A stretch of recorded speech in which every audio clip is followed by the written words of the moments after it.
Hello, and thank you for joining me today. I am writing as a constituent and as Chief Technology Officer of HOMESERVER LLC from an undisclosed location. We sell a turnkey home server, a customer-owned appliance preloaded with an entirely open-source Debian-based platform offering a single pane for web administration, and the four elements of self-hosting, those being local DNS and DHCP, firewall tooling, and a reverse proxy, all commonly available and publicly maintained softwares. We also provide and offer a wide catalog of optional self-hosted services, so households can run their own infrastructure on hardware they own. This thusly gives them radical responsibility in what they're doing as adults regulating their own networks at home. With the policy proposed, all such decisions then become owned and operated entirely by and through whatever vendor stack Congress effectively blesses. My customers are adults who deliberately choose what they run on networks they control. They pay for capability, control, and continuity, not for a national identity layer administered through vendors they never selected and cannot replace at will. The age verification approach embedded in the bills cited above and in related amendments does not merely add a checkbox for safety. It restructures commerce and trust.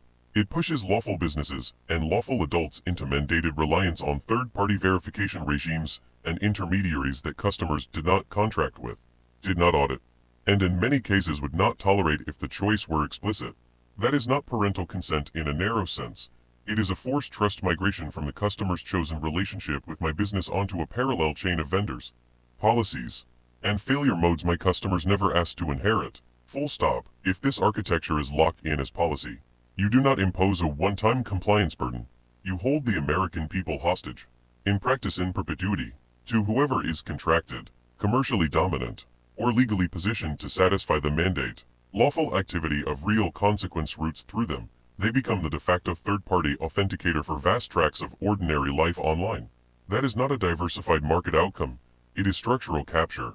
If those entities fail, technically, operationally, or in governance, the loss is not confined to a vendor's quarterly results. It propagates.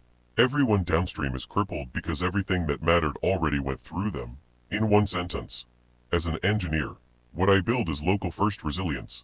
Household infrastructure meant to ride out civilizational scale discontinuity. Our field shorthands that posture as asteroid-grade. What this policy would nationalize is a thin trust hub that can stumble on its own traffic and cripple lawful America in one fault.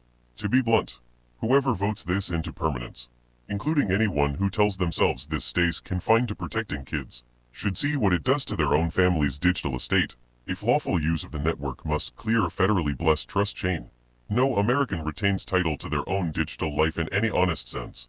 They retain a license revocable by policy and priced by intermediaries they never chose. Ownership migrates to that third-party trust. The public becomes a tenant of its own tools. That arrangement does not end with the generation that passes the bill. It inherits. Children and grandchildren do not receive an independent stack they can own outright. They receive a perpetual toll owed to whatever verification oligopoly statute entrenched.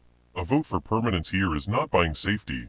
It is conscripting descendants to pay coin, year after year, to a class of gatekeepers Congress helped crown. That is perpetual dependence, economic and civic, of Americans on Americans' own law, laundered through private intermediaries. Here, that is unacceptable. America is premised on self-ownership, voluntary contract, and ordered liberty, not on a permanent tithe to a state-anointed trust layer. Other societies may choose fully intermediated digital lives for their publics. That is their domestic affair, not a template we must import. And it does not require us to surrender title at home. Americans who still believe in self-ownership in the classical American sense, the plain idea that a free person holds title to the relationship between their roof, their wire, and their word, will use every lawful means available, engineering, markets, politics, and the courts, to prevent this country from normalizing perpetual third-party ownership of ordinary life online. Not here. Trade and diplomacy have their own hard problems. This letter is about one thing. Domestic statute must not strip Americans of meaningful digital title.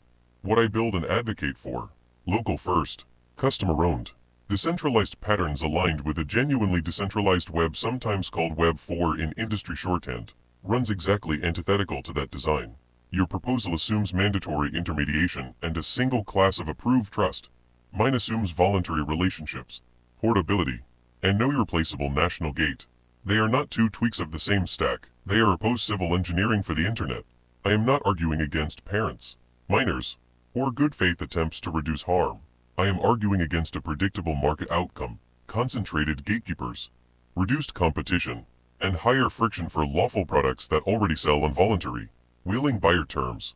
If Congress wants adults to act like adults, policy should preserve direct voluntary commerce and clear accountability, not displace it with a compliance stack that effectively picks winners by who can afford the gate. On the technical side, the ecosystem I work in is overwhelmingly open source at the foundation.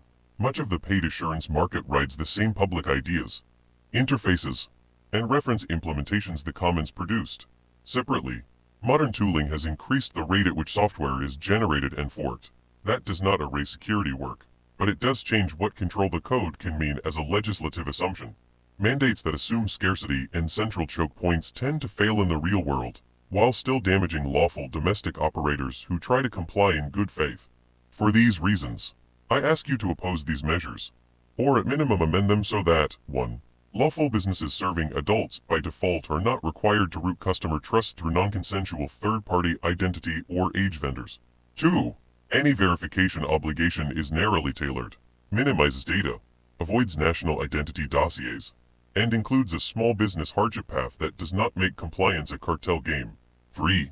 Congress funds real study of market structure harms, concentration, vendor lock-in, and privacy externalities, before locking architecture into statute. Thank you for your service and for considering the perspective of a domestic operator who is trying to sell honest tools to willing customers without being conscripted into some